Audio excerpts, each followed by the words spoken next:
In a quiet mountain village tucked between mist-covered hills, lived an elderly gardener named Elena. Her garden wasn't grand, nor was it filled with exotic plants. But every flower in her small yard bloomed with unusual brightness, and her vegetables grew sweeter than any other in the village. People often said, Elena must know some secret. Yet when asked, she would simply smile and say, I only plant what I hope to see bloom. Elena's neighbor, Joseph, was much younger and more ambitious. He had moved from the city, bought a large piece of land, and often boasted about how he would soon be the biggest farmer in the region. One day, Joseph stopped by Elena's home. I don't get it, he said, looking frustrated. I've bought the best seeds. I've used the finest tools. But my crops are weak, my flowers dull. What do you do differently? Elena walked him through her garden. She didn't speak of fertilizers or fancy methods. She pointed to the soil and said, Every morning I greet my plants. I water them with care, speak kindly to them, and thank the earth. I never rush the seasons. Joseph frowned. That's just sentiment. Plants need science, not conversation.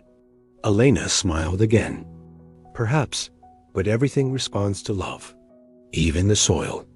Feeling unconvinced, Joseph went back and decided to work even harder doubling the fertilizers, installing expensive irrigation, and forcing his crops to grow faster. Seasons passed. Joseph's land grew bigger, but the fruit of his labor remained mediocre. Elena, on the other hand, continued her gentle gardening, never expanding, but always blooming. One spring, a terrible storm struck the village. Joseph's fields were devastated. His soil had been overworked, and the storm washed much of it away. Elena's small garden, however, remained mostly untouched, protected by hedges and nurtured soil that held firm.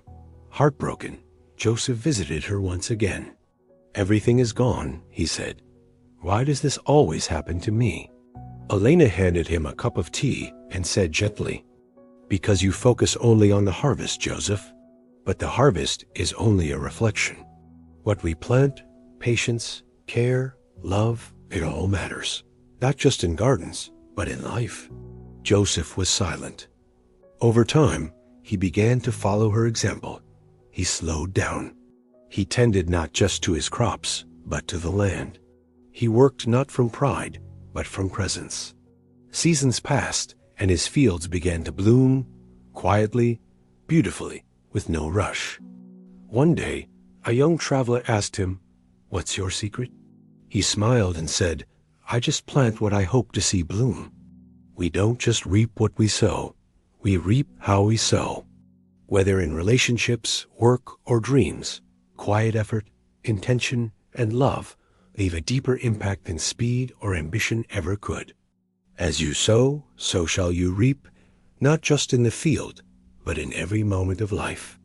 If this story inspired you, like, share, and subscribe for more soulful stories. Thank you.